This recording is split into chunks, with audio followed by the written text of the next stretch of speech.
Hey guys, I am so excited today to show you this experiment. So I have this bottle of water here and I put some purple dye in it so you'll be able to see it really well. And I'm gonna add some oil to the water. I want you guys to see what happens when I add this.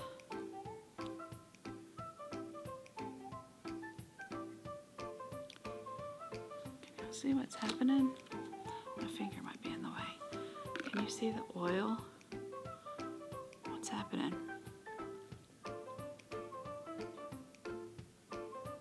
That's pretty neat. But the oil rises to the top. It sits on top of the water. Let's see what happens whenever I shake it around a little bit.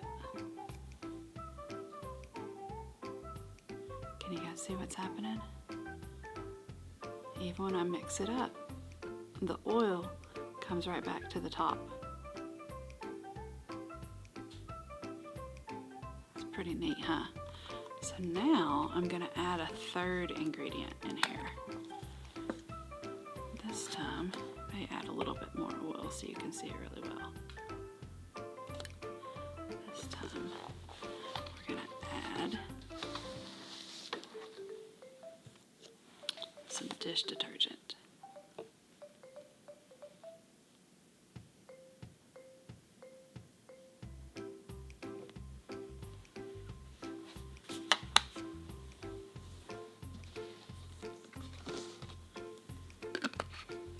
Oil's still there on the top. Well, let's see what happens now. I want to mix that dish detergent in.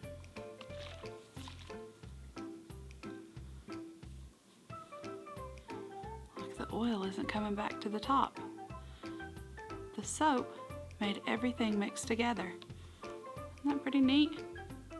That kind of reminds me of what Paul teaches the Christians in a letter that he wrote to the Ephesians. I'm going to read this story and you guys see if you can help me figure out the connection. So this story comes from the New Testament in the book of the Ephesians, chapters 2 and 3. Paul wrote a letter to the church at Ephesus. He reminded them of the wonderful blessings people have when they belong to Jesus. This is what Paul said. Before you knew Jesus, you were dead in your sins. You used to live like the world, like those who chose to disobey God. We all lived like that, doing whatever felt right to us. But God, who is full of mercy, because of his great love that he had for us, made us alive with Christ. We were spiritually dead, and he gave us life. You were saved by grace. Paul then explained what else God had done for everyone who trusts in Jesus. God raises us up with Christ. He gave us a seat with him in the heavens. This way, he can show us grace and kindness, both now and for all time. You are saved by grace through faith, and this is not from yourselves. It's a gift from God, not from works, so that no one can boast. We are God's masterpiece, created in Jesus Christ to do the good works God has prepared for us to do. Paul reminded the Ephesians that they were also Gentiles, not Jews. You were born outside of God's chosen people, Paul says. You were not part of Israel. You didn't know God and you had no hope. But now, Jesus has brought you into God's family by dying on the cross. Before, Jews and Gentiles were separated by hate.